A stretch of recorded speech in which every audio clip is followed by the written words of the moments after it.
Bien le bonjour à tous, merci d'être là ce matin. Nous sommes mercredi, voilà, troisième jour de la semaine. Et pour cette journée encore, on vous permettra à vous de pouvoir tous ensemble autour de cette table communer, décortiquer l'actualité. Ça aussi, vous le savez d'ores et déjà. Et c'est ce qu'on a à faire ce matin, comme tous les matins. Dans tous les cas, c'est une chaîne parce qu'après nous, on a l'équipe de la rédaction aussi qui s'installe pour le journal. Donc vous comprenez que l'information est toujours au cœur.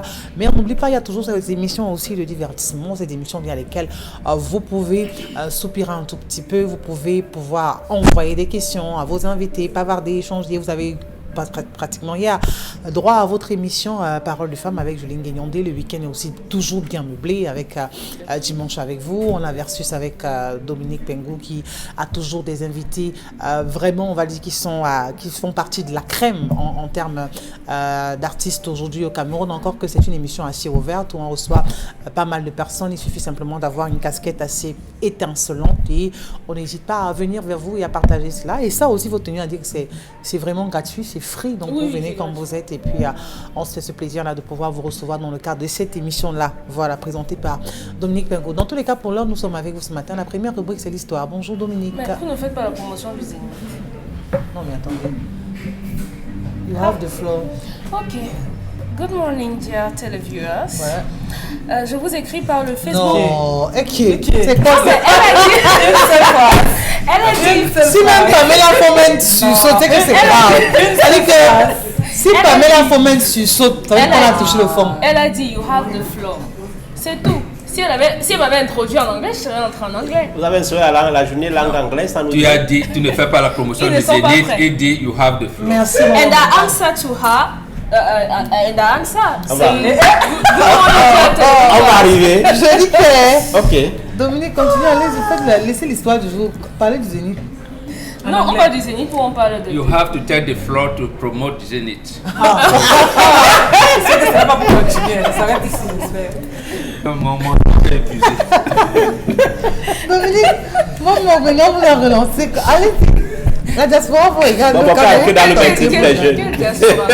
On va à l'histoire. On est tenu par le temps. On fait la promotion du Zénith, on doit parler des fréquences, des heures auxquelles il faut regarder. C'est vous qui avez parlé de la promotion. C'est vous la présentatrice. Moi, je parlais de Versus, j'ai parlé de Dimanche avec vous, j'ai parlé de hier Parole de femme et tout ça. Donc, autant de programmes qu'on a sur la grille. On a également le programme Le Zénith, qui est un programme qui se tient sur 2 heures d'horloge, qui vous permet d'avoir des informations à la fois sur les réseaux sociaux, des informations déroulées au travers de la colère de Donald Brice aujourd'hui. Et en consultant, nous avons Bonbon Bengan qui va effectuer une sorte de balayage sur le plan traditionnel, historique.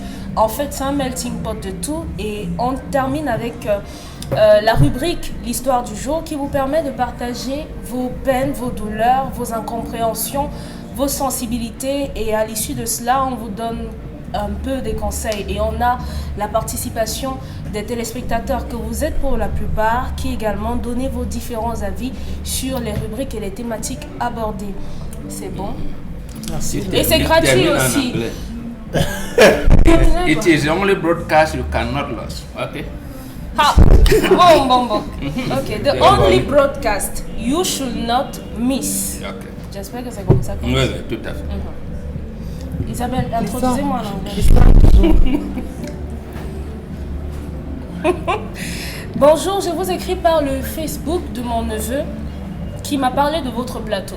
Au fait, je suis une maman veuve dans la cinquantaine et mère de plusieurs enfants et j'ai également des garçons. Mon premier garçon vit en Occident depuis plusieurs années et il est marié, père de 8 enfants. Je suis chez lui présentement pour les vacances et je serai de retour dans le pays dans quelques mois. Sauf que à quelques temps de mon retour au pays, mon fils me fait une confidence en me faisant savoir qu'il a un autre enfant de 5 ans qu'il a eu hors mariage et qu'il a obtenu en trompant sa femme. Il veut que je voie l'enfant avant de rentrer, sauf que ce dernier veut que je le fasse à l'insu de sa femme qui n'est pas au courant de l'existence de cet enfant. Il a juré mordicus que pour rien au monde, il ne pourra dire à sa femme pour des raisons propres à lui, dont la principale est la santé fragile de son épouse qui pourrait ne pas se remettre d'une telle annonce. Et étant moi-même au courant de l'état de santé de sa femme, je lui ai demandé pourquoi est-ce que tu as fait un enfant hors mariage. Pourtant, ta femme est à même de te donner autant d'enfants comme tu le souhaites. Il m'a expliqué que la fille, la mère de l'enfant en question, lui avait imposé l'enfant après 6 mois de relation en lui faisant croire qu'elle était sous contraceptif alors que ce n'était pas le cas. Elle-même a fini par avouer qu'elle l'a fait par amour pour lui. Le problème, c'est que je trouve très maladroit d'aller voir mon petit-fils en sourdine dans le dos de ma belle-fille. Je lui ai dit que la règle voudrait que je voie cet enfant chez lui en présence de son épouse qui devrait être la mère, la deuxième mère de cet enfant, comme le veut notre tradition bantoue. Mais il est fermement opposé vu la situation de son épouse qui ne doit pas être au courant de cette histoire. J'ai demandé conseil à mes autres enfants et tous sont d'accord et non, tous sont contre l'idée d'aller voir l'enfant en sourdine. J'ai demandé conseil à mon compagnon du moment qui m'a dit de laisser faire le temps et l'enfant n'a que 5 ans et le voir une fois ne changera rien. Il m'a dit aussi longtemps que le père de l'enfant est présent dans la vie de l'enfant, c'est le plus important. Le reste, l'enfant pour grandir et il va le chercher lui-même. Il demande de laisser l'enfant grandir, même quand il aura à partir d'un certain âge et un peu conscient, on pourra directement voir l'enfant sans passer automatiquement par sa mère. Et d'ici là, ma belle-fille aura pris considérablement de l'âge où les crises de jalousie sont plus gérables et peuvent moins affecter sa santé. Et là, on pourra gérer le problème avec un peu plus de maturité. Mes filles m'ont soufflé qu'il entretient encore des relations extra-conjugales avec cette dernière et je vois ça très malsain d'être complice de l'infidélité de mon fils dans le dos de sa femme. Ses sœurs lui ont dit que s'il veut que cet enfant soit membre à part entière de notre famille, il doit attendre le jour où il sera en mesure d'assumer pleinement son enfant devant son épouse, quelles que soient les conséquences. Auquel cas, aucun membre de la famille ne prendra attache avec cet enfant dans le dos de sa femme. Elles ne veulent surtout pas de karma sur elle. Surtout, elles disent que le faire pourra aussi l'encourager à reproduire les mêmes choses encore et encore, soit avec la mère de cet enfant, soit avec d'autres femmes, sachant que la famille va l'encourager sur cette voie. Alors que si sa femme est au courant, il aura des limites, une idée de mes enfants que j'épouse entièrement. Je voudrais que vous me donniez votre avis là-dessus afin que je sois fixée avant mon retour au Cameroun. Est-ce que je dois aller voir l'enfant adultérin de mon fils dans le dos de sa femme ou alors je n'y vais pas et j'impose à mon fils d'assumer d'abord l'enfant pour que on suive normalement la tradition avec cet enfant. L'enfant a 5 ans. Déjà, oui. Ça veut dire qu'il assume déjà l'enfant. Je veux dire, le fils, il assume déjà. Assumer auprès de la famille. Il n'y a que lui qui sait qu'il a l'enfant et ses sœurs. Oui. Voilà, donc moi quand je parle d'assumer, je veux dire que... financièrement... oui, non, il est présent, oui, il s'occupe de son enfant. Oui, il est un père pour cet enfant. Sauf qu'il le fait en cachette. Et ses sœurs, sa mère, ses frères estiment que l'enfant doit intégrer la famille comme il se doit. Ça ne doit pas être une sorte d'embuscade. Et maintenant, il dit, je ne veux pas le faire... ma femme a une santé fragile, la fille m'a piégé avec une grossesse. Sa mère lui dit, oui, je suis d'accord, c'est mon petit-fils, je dois le voir, mais je ne peux pas le faire dans le dos de ta femme. Parce qu'elle est censée vivre également avec cet enfant. Qu'est-ce que cette maman doit faire? Alors, Pamela, il faut me dire nous parce que la maman aujourd'hui, en fait, c'est une maman qui ne digère pas. Très bonne belle-mère. Une très bonne famille. Très bonne belle-mère. Je peux terminer ma question maintenant. C'est le rêve. Ah ouais, c'est le rêve de tout le monde. Très bonne belle-mère. La belle-mère ne supporte pas le fait que son fils regarde ailleurs. Elle ne supporte pas qu'il soit infidèle. Elle ne supporte pas qu'il ait une relation extra-conjugale parce qu'elle estime que voilà, sa femme à lui a tout. Vraiment, qu'est-ce que tu veux? Tout ce que tu veux, ta femme à la maison est capable de te donner. Tu veux 5 enfants, elle peut te faire 5 enfants. Tu veux 6 enfants, elle peut te les donner. Donc, pour elle, il n'y a pas d'argument. Elle a comme l'impression d'avoir peur, d'avoir un poids sur la conscience. De se dire, quand ma belle-fille sera au courant que je suis informée de cela, elle pourrait très mal me regarder. Et puis encore, on parle de l'état de santé fragile de la fille. Voilà, c'est ce qui aurait motivé l'homme. Parce que si la femme a un état de santé fragile, on peut tous ensemble comprendre qu'elle a du mal à... Non. Et donner 8 enfants après. À ce moment, elle n'a pas de problème. Le monsieur justifie la grossesse par un piège de sa maîtresse. Il dit que la maîtresse lui a dit que non, je suis sous contraceptif, donc t'inquiète pas, on peut aller sans se protéger. Et après, elle lui dit, en fait, je suis enceinte et je l'ai fait parce que je t'aimais, je voulais avoir un souvenir de notre relation. Ça, c'est ce qu'il a dit à sa mère. Nous, on ne sait pas quelles sont les véritables raisons qui ont justifié, mais sa femme n'a pas de problème au niveau de la procréation. C'est juste qu'elle a une santé fragile, un mental fragile et tout, donc c'est un peu Pamela. ça. Isabelle Garol, je dirais d'abord que c'est une très bonne belle-mère, une très bonne. C'était une autre, elle serait partie depuis longtemps. C'est-à-dire qu'il y a des belles-mères, vraiment, je vous épargne des détails, il y a des belles-mères que lorsque vous lui dites une chose pareille, elle n'a pas 24 heures pour aller à la rencontre de cet enfant. Et elle n'a pas de compte à rendre à sa belle-fille. Pour le cas de la dame, elle se soucie de sa belle-fille parce qu'elle essaye d'entrer dans le logiciel de son fils, mais quelles peuvent être les raisons pour lesquelles mon fils a trompé sa femme? C'est pas un problème, c'est pas comme si la femme elle ne procréait pas, elle lui a donné 8 enfants. Donc ça veut dire qu'elle essaye de comprendre pourquoi est-ce que mon fils a trompé sa femme. 4 enfants. Jusqu'ici, la femme n'est pas en train de véritablement comprendre. Et j'ai l'impression que le monsieur n'a rien, mais alors rien compris. Si la femme vous a piégé pour une première fois, elle est tombée enceinte, et vous continuez d'entretenir une relation avec cette fille, ça laisse croire qu'en réalité, vous l'avez même aimé. On ne peut pas mettre ça dans le compte de ce que non, c'est arrivé comme ça. Donc, ça veut dire qu'il a entretenu la relation avec la jeune fille. Il y a des rapports non protégés. Naturellement, jusqu'à l'âge de 5 ans où l'enfant aujourd'hui, il continue d'entretenir la relation avec la jeune fille et il dit pourtant se soucier de sa femme qui est à la maison. Pourtant, il n'en est absolument rien. La belle-mère doit aller rencontrer l'enfant. Ça, c'est automatique. On ne sait jamais.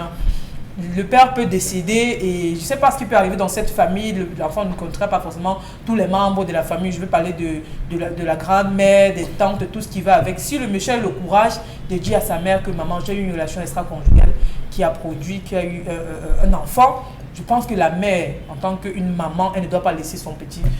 Elle ne demande pas d'aller prendre l'enfant à la mère de l'enfant et ramener dans le foyer de son fils. Non, au moins aller rencontrer l'enfant. Et puis maintenant, si elle veut voyager elle veut retourner dans son pays, qu'elle parte au moins, qu'elle rencontre la femme. Moi, je condamnerais cette maman si elle rentre du côté de l'Occident sans toutefois rencontrer cet enfant.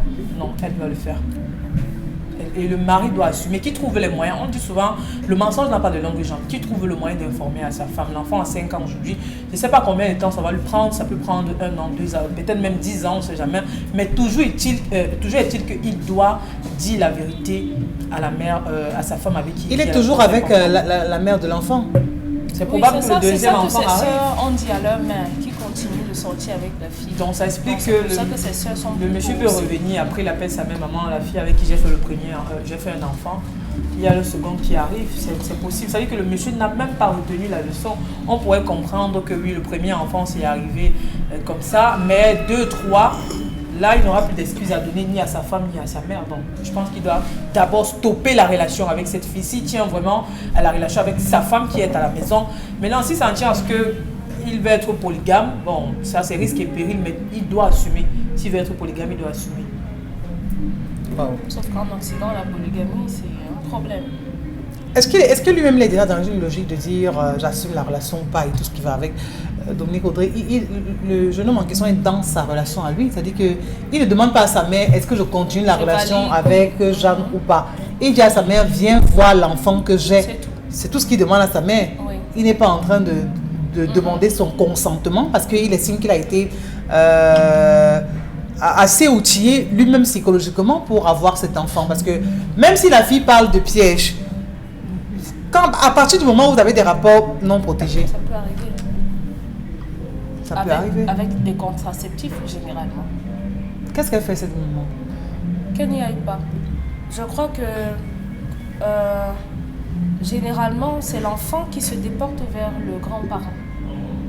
Oui, mais l'enfant a 5 ans. Qu'est-ce qu'il sait de la notion de Non, grand-parent? quand je dis l'enfant se déporte vers le grand-parent, ça veut dire que c'est la mère de l'enfant qui doit ramener l'enfant à la grand-mère de l'enfant. Si et seulement si on est dans une relation correcte, mais là, les rapports ne sont pas encore établis. C'est pour ça que sa mère a raison quand elle lui dit « Je verrai mon petit-fils à condition que tu le dises à ta femme. » Il peut arriver qu'un homme ait une relation extra-conjugale qui donne naissance à un enfant. Je crois pour moi, l'idéal, c'est qu'en trompant votre femme, s'il y a un enfant qui survient pendant cette tromperie, l'idéal serait de dire à votre femme, peu importe le remue-ménage que ça va créer, dites à votre femme, j'ai eu un moment d'égarement, si vous voulez, si c'est un moment d'égarement, et malheureusement ou heureusement, j'ai eu un enfant de ce moment-là. Je voudrais que tu rencontres cet enfant, je voudrais que cet enfant soit avec les autres enfants que j'ai à la maison. Votre femme va se fâcher, elle va, mais le bon côté, c'est qu'au moins, elle sera informée et à un moment ou à un autre, elle va devoir composer avec cet enfant et l'enfant viendra. Donc, sa mère a raison en lui disant, je voudrais que tu dises à ta femme que tu as eu un enfant. Je crois qu'il a eu suffisamment de temps pour le dire à son épouse. Si l'enfant a 5 ans aujourd'hui, ça veut dire qu'il a peut-être eu 7 ans de relation avec cette autre femme dans ces 8 années de mariage. Donc c'est une longue relation. S'il part sous le prisme de la polygamie, étant en Occident, je ne sais pas comment est-ce qu'il va gérer ça là-bas parce qu'en principe, ce n'est pas permis là-bas. Mais sa mère a totalement raison. Il faudrait, pour voir cet enfant, que ça se fasse dans les normes. Sa femme va souffrir peut-être, mais il faudrait que ça se fasse comme ça. Donc sa mère doit rester sur ses positions. Quand son fils sera prêt à assumer ses actes, parce que être adulte, ce n'est pas simplement sauter de femme en femme en femme. Être adulte, c'est pouvoir assumer la responsabilité et les conséquences de certains actes qu'on pose en son âme. C'est pour ça que je vous demandez, est-ce qu'il n'assume pas déjà? Il assume déjà. Assumer veut dire aux yeux de tout, parce que même ses sœurs ont dit, on ne pourra accepter cet enfant dans la famille que lorsque tu l'auras fait entrer dans la famille comme il se doit. Comme il se doit. Mais la maman elle-même dit, si ta femme est au courant de ça, j'ai peur pour elle, pour sa santé. Si sa femme est au courant qu'elle est allée dans son dos le faire, c'est le mari qui dit je ne veux pas le dire parce que ma femme a une santé fragile, elle peut choquer. Et maintenant, la mère lui dit oui, ta femme a une santé fragile. Ça veut dire, est-ce que c'est nécessaire? Est-ce que c'est donc nécessaire de poignard dans le dos? Est-ce que c'est donc nécessaire de présenter cet enfant à la famille? Oui. On le présente aujourd'hui ou on présente 4 à la fois après. Parce qu'à un moment ou à un autre, il va bien falloir le présenter.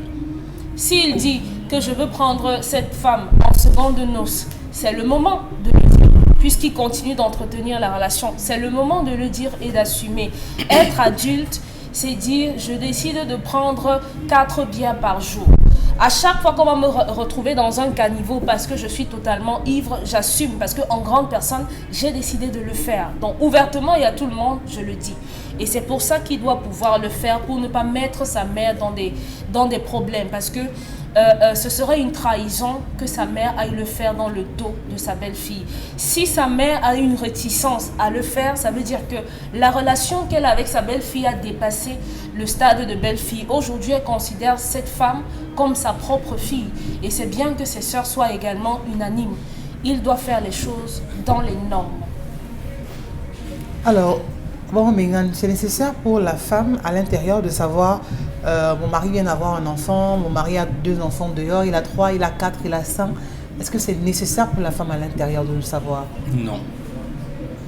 Parce qu'on connaît les enfants d'un homme quand il est décédé.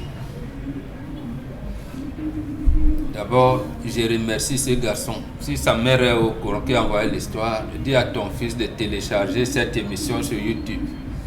Merci mon fils. Faites des enfants, surtout en Occident. Faites des enfants autant que vous pouvez. Tant que vous pouvez les entretenir et tout. On les connaîtra quand vous serez mort. Maintenant, la mère dit la norme. Non, ce n'est pas elle qui a donné la norme. La norme, c'est ce que son compagnon lui a dit. Son compagnon lui a dit, ne pars pas, mais attends que l'enfant grandisse. Il y aura un moment où l'enfant cherchera. C'est comme ça, c'est ça la norme chez les Bantous. On ne défie pas sa femme à la maison. On ne la défie pas. Sa femme ne sera pas contente, elle est dans une santé précaire. Donc, on veut dire, non, il faut dire non, ce n'est pas encore le moment. Parce que la vie, c'est le symbole, ce n'est pas encore le moment. c'est pas viendra briser tout cela, mais alors qu'il peut construire des différentes maisons, parce que l'Europe interdit la polygamie, donc il peut être monogame, polygame là-bas. Il y en a une à la maison qui peut faire 4, 5, 6 enfants, mais ça ne lui interdit pas d'avoir 10 enfants, 10 en Europe, c'est pas interdit. Et il les assume, comme les assume. Le moment viendra, plus tard, où les enfants vont te reconnaître. De toutes les manières, le temps va régler cela. Mais il n'est pas question d'amener cet enfant maintenant, mon fils. Et toi, maman qui nous envoie l'histoire, non? Ton compagnon t'a dit, rentre en gardant le secret. Ne va pas voir l'enfant, rentre en gardant le secret, le moment viendra. Et au garçon, pourquoi arrêter les relations avec la fille? Nous continuons. S'il y a d'autres enfants qui viendront, ils doivent venir. Mais qu'il soit un homme, non? C'est un homme, il entretient la femme. Mais il parle, la belle-mère parle de la santé fragile de la femme. C'est-à-dire que quand elle saura que son mari a eu d'autres enfants en dehors de ce que les deux ont pu faire, on peut imaginer l'état dans lequel cette femme sera, Maman Béguin. Oui, c'est pour cette raison qu'on ne lui dit pas. Et même à ses sœurs qui savent ça, on ne lui dit pas. Et justement, parce que cette maman a peut-être oublié quelques chapitres de l'éducation au mariage qu'on lui donnait à l'époque. Sa maman lui a dit sûrement qu'on attend son mari à la maison. On ne suit pas son mari. On n'espionne pas son mari, comme c'est le cas aujourd'hui. Et même après sa mort, ses enfants peuvent venir à tout moment. C'est ce que son compagnon dit. Donc, elle a même eu la chance de faire des bons rites de veuvage. Elle a quelqu'un qui la lave bien, donc qui lui donne de bons conseils, qui lui permet de stabiliser. Si les enfants d'un homme se connaissent avant sa mort, est-ce que c'est mal? Non, mais on ne pose pas de problème comme ça. L'idéal, c'est on ne brise pas l'atmosphère harmonieuse qu'il y a quelque part. Si ça veut briser l'atmosphère, c'est mieux que chacun soit de son côté. C'est pour ça que pour certains mariages polygamiques, on sépare les concessions.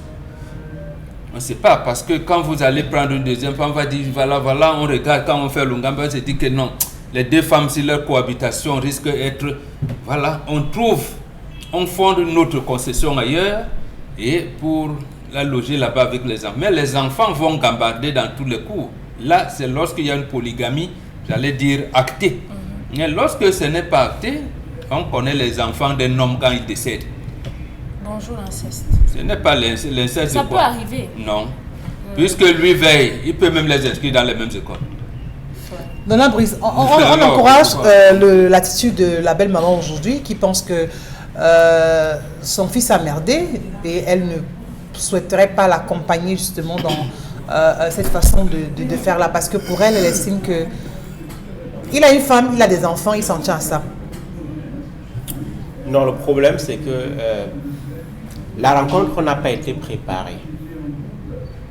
C'est la question de la préparation de cette rencontre. Parce que de toutes les façons, tôt ou tard, la femme sera informée. Oui. La femme légitime sera informée. Directement ou indirectement. Si le mari ne le fait pas, elle sera informée. Tôt ou tard. Peu importe le temps que ça prendra, elle sera informée. Et ça va l'affecter. Le mari n'a pas préparé cette rencontre parce que il aurait fallu, compte tenu de la fragilité de la santé de son épouse, qu'il en discute d'abord avec elle.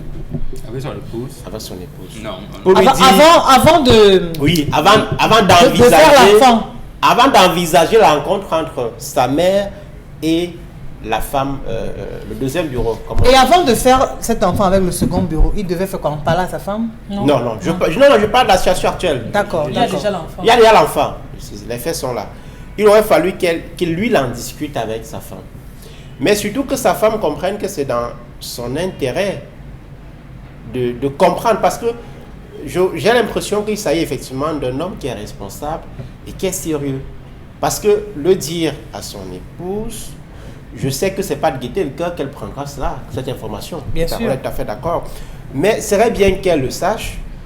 Et la démarche de l'homme participe d'une démarche de transparence et d'honnêteté. De dire, eh bien, pendant que nous sommes ensemble, j'ai commis une erreur, et voilà les conséquences de cette erreur. Il y a un enfant qui est là, j'assume et je souhaite que tu l'acceptes. C'est une preuve d'amour et de transparence qui devrait pouvoir la rassurer, même si au premier regard, ça peut être douloureux. Mais dans le fond, il doit comprendre que c'est une démarche d'honnêteté et d'amour envers son épouse. Et que son épouse devrait pouvoir comprendre cela. Une fois que c'est fait, ces conditions sont réunies, la rencontre peut pas avoir lieu.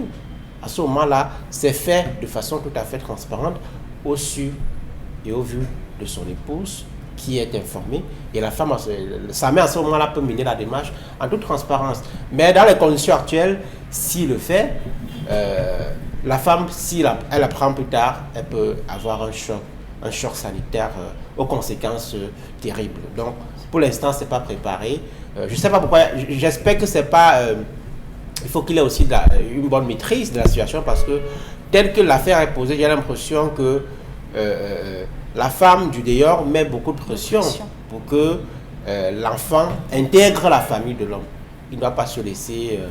Peut-être qu'elle se dit, oui, il n'y a que toi et moi qui savions qu'on a un enfant, si tu n'es pas là aujourd'hui, personne ne connaît.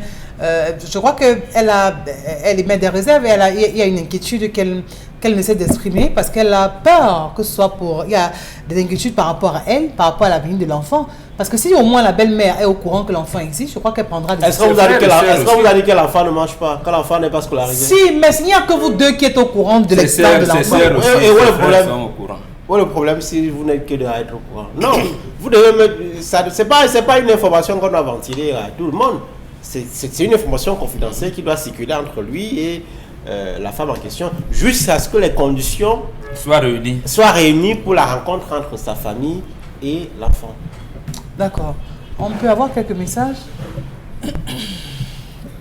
avant de passer à la colère de ce matin, ce que nous disent ceux qui regardent encore le programme, que ce soit via la page Facebook ou encore via les numéros qui s'affichent au bas du petit écran.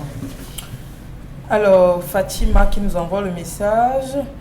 Mon papa a eu une deuxième femme hors mariage avec qui il a eu 3 enfants. Il a eu du mal à expliquer la situation à ma mère. Il allait expliquer à ma grand-mère qui est sa mère. Et un jour, sa mère, qui est notre grand-mère, est allée rencontrer l'enfant. Et ma mère a découvert plus tard, c'est devenu un problème de famille parce que mon père n'a jamais eu le courage d'avouer la vérité à ma mère. Donc peut-être que c'est ce que la belle-mère... Non, elle ne va pas voir. La maman a raison de ne pas les voir. Mais la norme, c'est qu'elle ne dit rien.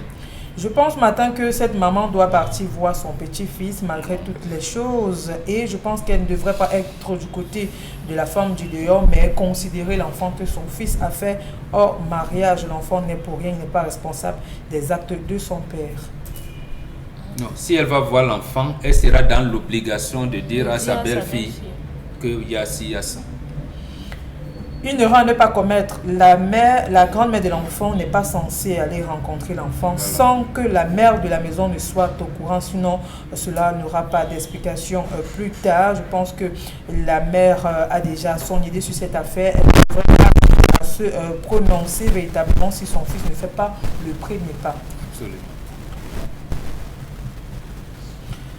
J'ai l'impression que c'est mon histoire que vous avez racontée ce matin. Mon mari a fait un enfant avec une autre femme. Je l'ai su via son téléphone portable en me rendant compte que tous les membres de sa famille étaient déjà au courant de la situation. J'ai dû pardonner avec beaucoup de douleur. Aujourd'hui, j'ai du mal à regarder mon mari droit dans les yeux.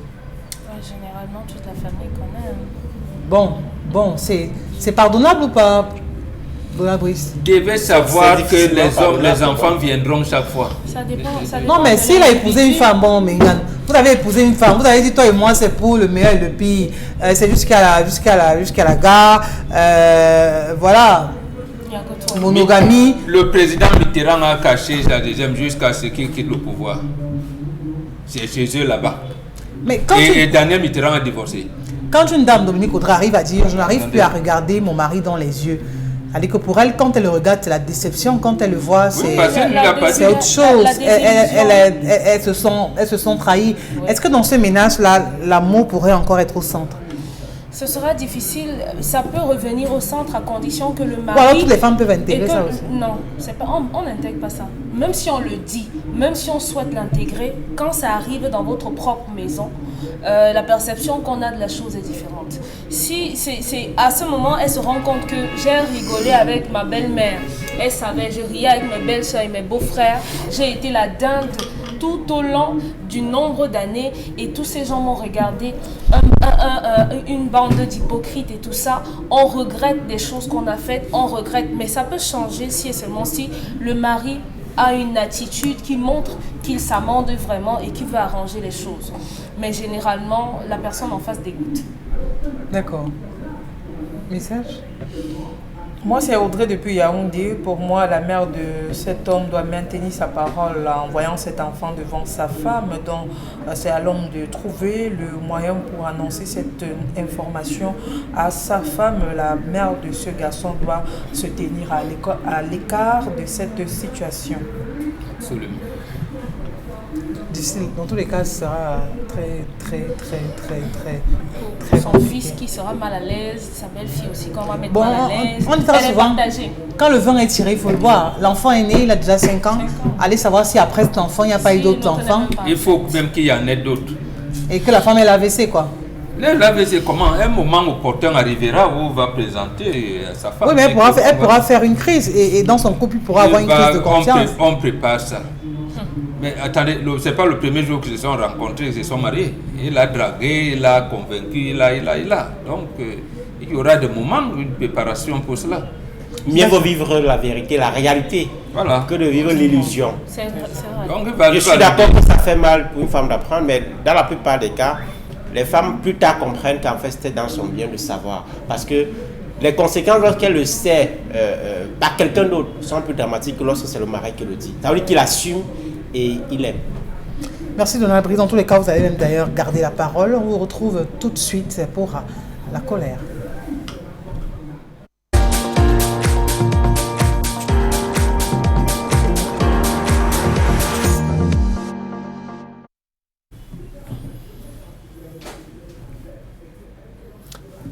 J'interpelle la conscience nationale ce matin sur les 5 plaies béantes de l'université camerounaise. Si vous souhaitez savoir si un pays fonctionne à peu près normalement, intéressez-vous un tout petit peu à l'état dans lequel se trouve son ordre d'enseignement supérieur. Dans tous les pays qui revendiquent un minimum de sérieux, les universités sont le socle de toutes les politiques de développement. Mais conformément à une prouesse dont nous avons seuls les secrets, le Cameroun a depuis longtemps réussi à faire de son université une malade permanente et comateuse. La première plaie du grand malade désigné université camerounaise, c'est son déficit en infrastructure. Ne vous fiez surtout pas à ces beaux bâtiments que l'on exhibe ça et là.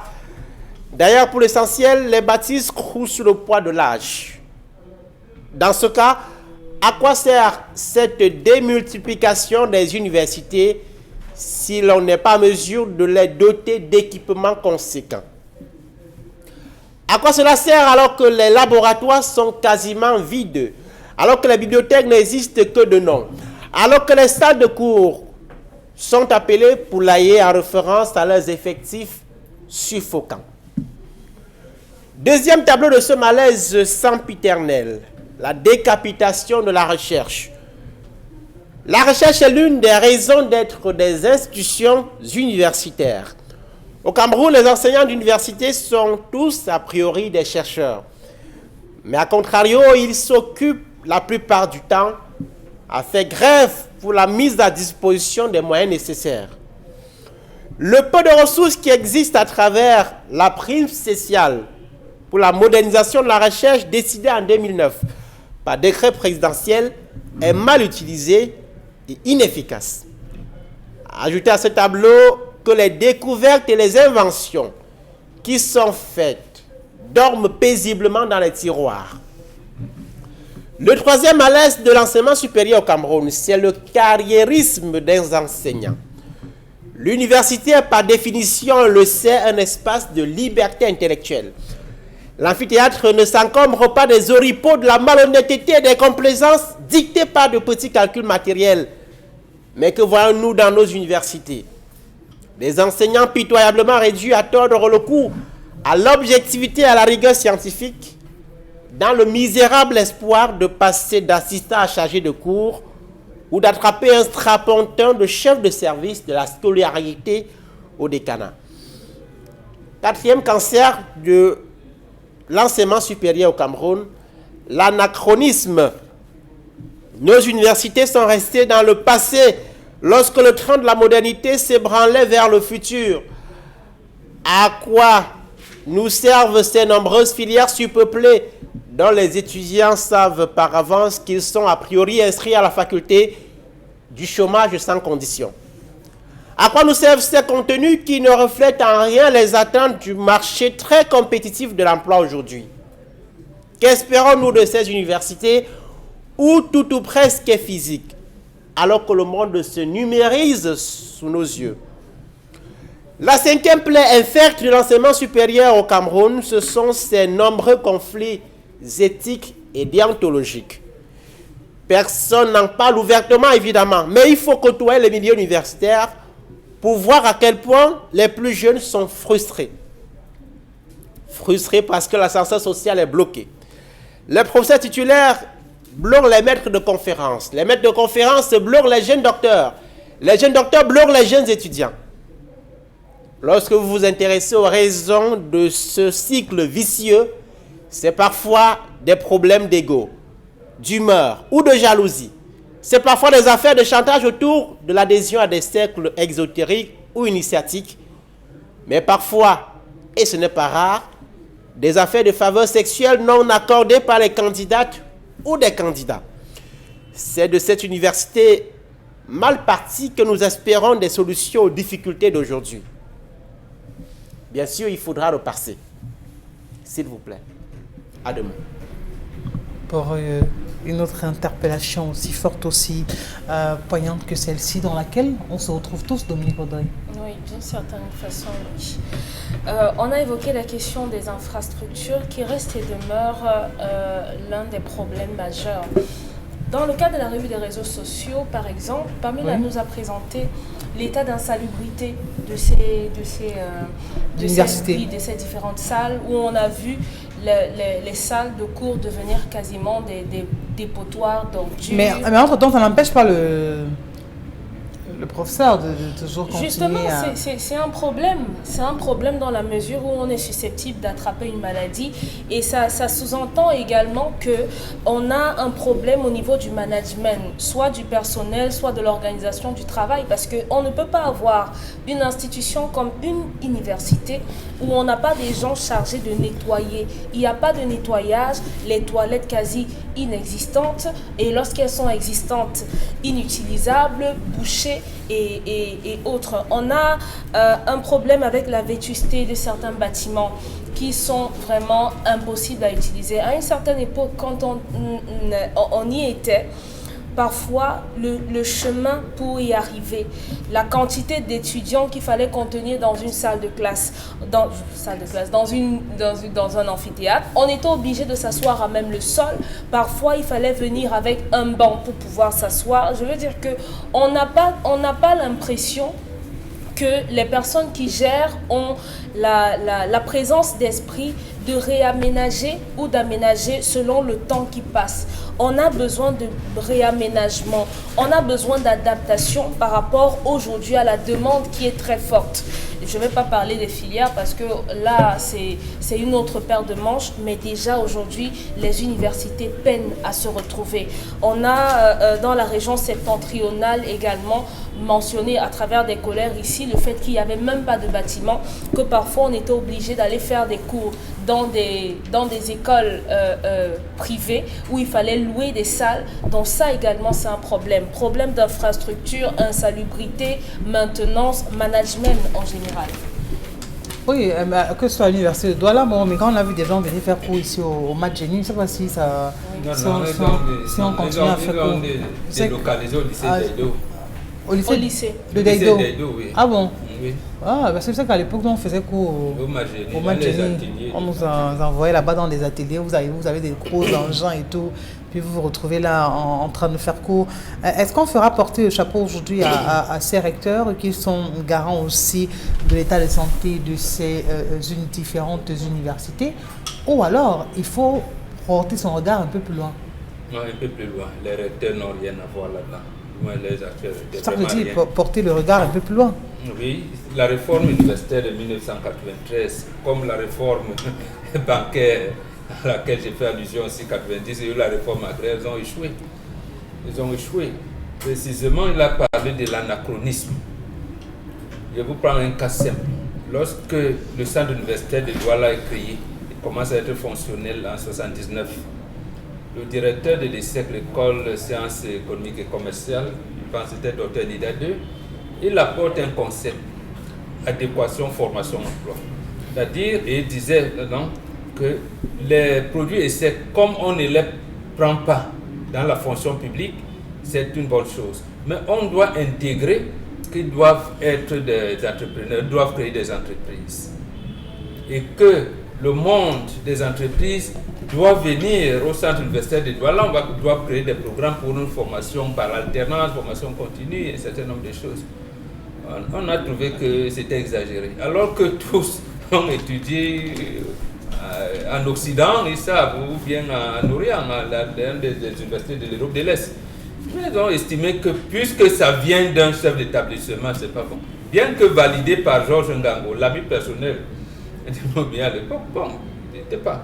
Voilà. Mais comme il était, Paul Biya est Premier ministre, son ami Georges Ngango enseigne sciences économiques à la faculté, on l'envoie ici, ça ne doit pas. Et les Tunjan Pwemi qui y sont, on pense que mais voilà, risque de. Vous voyez? Et même à Yaoundé, Aïdjo avait supprimé à un moment donné le département philosophie. Parce que, comme il disait, les gens réfléchissent beaucoup. Vous vous posez la question, ça va, mais qu'est-ce que c'est cette histoire-là? Donc, en fait, quand on fait dans la réforme de 1993, le but était de réparer ces choses-là. Mais malheureusement, on a coupé l'université de son monde, du peuple. D'abord, des banques, parce que vous ne pouvez pas financer vos universités. Donc, les banques et les assurances ne peuvent pas, n'intègrent pas l'université. Elles ne peuvent pas financer les recherches. Or, qui dit recherche dit développement. Oui. Donc, un pays se développe par un système de santé adéquat, par un système d'enseignement adéquat. Or, ici, chez nous, on a bazardé tout. Aujourd'hui, même pour faire les simples recherches dans la littérature négro-africaine, vous dites que mais comment on faisait les griots pour venir au théâtre, pour aller au poème, pour aller au roman et tout. Ce n'est pas possible. Donc l'université camerounaise ne vous donne pas les moyens pour cela. Ne parlons pas des mathématiques, des sciences et tout ça. Et surtout des sciences compliquées, comme ce que faisaient nos ancêtres. Les physiques quantiques. Ça, ce sera même, on va vous dire que vous voulez devenir fou. Donc, et il a raison à dire, oh, leur prime de recherche qui doit venir tous les 3 mois ne viennent pas. Ils sont obligés de faire des grèves. Vous allez faire des grèves pour que ça vienne. Une université qui n'arrive même pas à régler sa facture d'électricité. Dernièrement, on a coupé l'énergie électrique là-bas, la faculté de sciences. Ils ont leurs réactifs qui étaient pourris complètement. Ils ont bazardé, c'est-à-dire que des années de recherche sont parties comme ça parce qu'on a coupé l'énergie électrique. Ça veut dire que l'université elle-même est incapable de faire de l'énergie renouvelable utilisée en son sein, ou même d'acheter des groupes électrogènes, précisément parce que ce n'est pas du ressort du recteur. Le recteur ne peut pas décider de cela. Il attend, l'argent qu'on a là-bas va dans une caisse commune à Yaoundé et on va voir les priorités. Mais et à ce moment, à quel moment est-ce qu'il faudra donc bon vivre dans ces différentes universités? Si les plaintes aujourd'hui sont énormes. On a un chapelet de difficultés, l'accès à Internet, un problème, l'énergie électrique encore, vous revenez, la vétusté encore, là c'est encore tout un autre dossier. Mais on parle quand même entre autres de ce temple du savoir. Je crois que ça devait être un environnement qui se voudrait sain. Non, c'est tout le système Cameroun qu'il faut changer. le système, ce n'est pas seulement le régime de Paul Biya, c'est tout le système qu'il faut changer. Parce que le régime Ahidjo a fait ce qu'il a fait, le régime Biya est encore en train de nous amener dans le gouffre. Donc c'est tout le système, donc ce n'est pas le régime qu'il faut changer, c'est tout un système qu'il faut changer malheureusement. Parce que là, on ne s'en sortira pas. Comment l'université de Douala peut produire les ingénieurs en génie civil? Et l'Ordre national des ingénieurs de génie civil dit qu'on ne peut pas vous prendre, vous n'êtes pas des ingénieurs. Voilà. Et l'université de Douala a été incapable d'ouvrir par elle-même un cycle de formation à l'expertise comptable. Vous voyez, c'est inadmissible. Et pourtant, l'Ordre des experts comptables a créé un certain nombre d'environnements de contenu des enseignements, mais ça n'a pas été adopté là-bas. Parce qu'en haut, on a dit non, pour devenir expert comptable, il faut d'abord avoir un doctorat en finance et comptabilité. On lui dit, mais attendez, ce n'est pas les mêmes options. On va créer. Vous voyez, c'est quand même, on a l'impression, comme il disait, que vous parlez temple du savoir. Non, on ne réfléchit pas là-bas. On ne réfléchit pas. Quelqu'un va te citer Duverger qui a fait le droit en France dans les années 50. Duverger vient encore faire quoi là maintenant? Alors, Donna Brice, dites-nous, où est-ce qu'il faut pouvoir aujourd'hui tabler, miser pour voir les choses être changées? Si vous voulez une réponse radicale, je rejoins ce que Maman disait tout à l'heure. Changement total. Changement global. Mais pour ça, au moins, on est d'accord que ça va prendre tellement de temps. Est-ce que ça va se faire ou pas et tout? Oui, il faudra prendre du temps, le temps que ça prendra, mais il faudra bien pouvoir y arriver. Nous parlions tout à l'heure des difficultés d'ordre infrastructurel, c'est le premier malaise. Si vous avez une université ou une faculté comme la Fac Sciences de Douala qui a 11 000 étudiants et qui n'a que 4 microscopes au laboratoire, comprenez très bien que vous formerez des biochimistes qui n'ont jamais vraiment pas fait de pratique. Et donc finalement... Et à ce moment, qu'est-ce que ces personnes feront sur le terrain? Parce qu'une fois qu'on sort de l'école, on se déverse, je préfère dire, sur le marché de l'emploi. Mais vous verrez des entreprises, après 1000 castings, vous dites, je n'ai pas pu retenir une seule personne. Il fabrique le ratachop là. Donc, il y a tout ça. Alors, le malaise est d'ordre général, c'est tout le corps de l'enseignement supérieur qui est gangréné. Lorsque vous discutez pour quelques-uns des enseignants qui sortent du lot, même prendre la parole pour s'exprimer sur des questions qui intéressent la société, ils ont du mal à le faire parce qu'ils ont peur que le ministre peut mal voir ce qu'il a dit, ils ont peur que le recteur peut bloquer telle évolution en grade. Ils vous disent... J'aimerais bien Donald, mais c'est compliqué. Le doyen peut penser que je suis en train de critiquer Paul Biya. Donc, ce système de carriérisme où chacun s'attache aux petits avantages, aux strapontins qu'il peut avoir après telle ou telle poubette, c'est tout cela qui nous enfonce. Si vous prenez maintenant la promotion de la médiocrité dans nos universités, je me souviens, je suis un produit Yaoundéen. On avait un enseignant qui était parmi les plus brillants au département, dans notre département à l'époque. Et il était à couteau tiré avec les responsables du département. Parce qu'il était l'un des plus brillants, mais ceux qui avaient la responsabilité de gérer le département étaient parmi les plus médiocres. Vous comprenez que les rapports ne pouvaient qu'être des rapports conflictuels. Et c'est comme ça dans les universités. C'est celui qui est le meilleur militant du parti que l'on sait, qui est parfois promu, c'est parfois les copains, les amis, les camarades qui sont parfois promus au détriment malheureusement de la compétence. L'université perd de sa substance, l'université qui est censée être un instrument d'appui à la recherche et au développement, malheureusement ne joue plus ce rôle. Alors, Pamela, on sait bien qu'on a une société qui a soif de développement, on a besoin de voir les lignes bouger, de voir chaque localité être développée. On sait également que l'école, c'est le socle, l'école, c'est le berceau, on commence par là. On a besoin de se retrouver dans des environnements qui soient corrects, notamment les universités où on y va, on est en fin de formation, on est à un stade où on fait des choses de manière pratique aussi pour pouvoir mieux s'insérer et mieux soulager tout ce qu'il y a autour de soi. Mais si aujourd'hui on se retrouve à un état inverse, c'est-à-dire qu'on est simplement en train de stagner, de ne rien apporter, de ne rien offrir, parce que n'étant pas à la hauteur, parce que vous allez pour postuler à X ou Y endroit, quand on fait savoir que voilà, sur les 1000 qui sont passés sortant de telle ou telle autre université, personne n'a été retenu simplement parce qu'on estime qu'il n'y a rien dans la tête. Et dans ce cas, on dira qu'il a faute aux étudiants qui veulent apprendre ou alors à celui-là qui est responsable de l'établissement. Je pense que le tort revient au responsable de cette université qui est nul autre que le recteur. Rappelez-vous, lors des Jeux universitaires de Ngaoundéré, voilà, on a fait un tour sur la toile, on a vu cette université qui était en manque de toilettes, une université qui avait abrité les Jeux universitaires. C'était déplorable, sachant qu'il y a un budget qui a été alloué pour ces Jeux universitaires. Ça, c'est pour le cas de l'université de Ngaoundéré. Même ici, à Douala, Dominique Odé l'a évoqué dans l'un de ces cas où une jeune fille était assise et à côté d'elle, il y avait tellement d'ordures. Et à côté de cela, il y a un enseignant qui a voulu dénoncer cela. Parce que je me rappelle, lorsque je faisais mes recherches, il y a un enseignant qui a voulu dénoncer cette pratique, mais cet enseignant s'est vu être puni par sa hiérarchie, je préfère taire le nom. Et ce sont des actes comme ça qu'on a déplorés dans cette université. Comme l'université de Ngaoundéré ou bien Douala, il y en a tellement. Vous vous rendez compte que dans une université, il n'y a pas de robinet. Vous vous demandez comment est-ce que les étudiants fonctionnent, comment est-ce qu'ils font.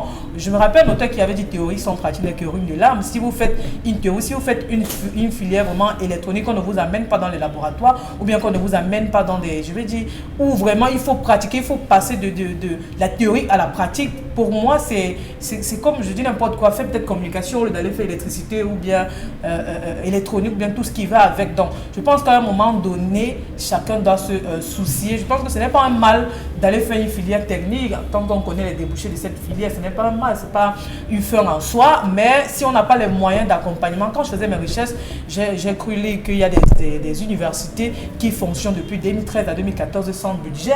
Je me suis demandé comment est-ce que ces universités font. On fait savoir qu'ils reconduisent les budgets des années précédentes, mais en réalité, on ne leur donne pas le budget qu'il faut. Pourquoi on doit parler des universités, des jeux universitaires pour comment est-ce que je vais dire, pour reconstruire, si je vais dire, une université? Pour moi, ça veut dire que s'il n'y a pas de jeux universitaires, on va rester dans l'ombre. C'est un véritable problème. Et justement, parce que quand tout le monde va dans ces universités, il y a cet engouement, cet appétit, ce rêve qu'on nourrit également dans ces étudiants espèrent tout de même atteindre le summum, pouvoir réaliser leurs rêves, pouvoir être dans une société correcte qui répond quand même à leurs attentes ou qui leur offre le minimum. Mais si jusqu'aujourd'hui on n'arrive pas à ça et on ne cesse de pouvoir décrier, on fait simplement la sourde oreille, ça sera toujours comme ça, parlant de ce système éducatif de manière globale. Oui, s'il n'y a pas les réformes qui sont demandées, l'une des choses à faire, ce sera peut-être du replâtrage, mais c'est déjà au moins revoir le modèle d'ascension ou de responsabilisation dans nos universités. Vous savez, aujourd'hui, les recteurs rendent compte au chef de l'État qui est responsable politique du système d'enseignement supérieur, d'accord, mais certains pensent qu'on peut faire élire les recteurs, par exemple, pour les rendre plus responsables, plus légitimes. C'est-à-dire que si les enseignants de Hama Israël construisent un collège électoral qui permet de désigner les recteurs, ils seraient peut-être, avec le principe les principes corporatistes, à même d'avoir plus de coulées franches décidées, renforcer également leur pouvoir pour leur permettre effectivement de répondre aux missions qui sont attendues d'elles. Merci à vous. Restez des nôtres, ne zappez surtout pas.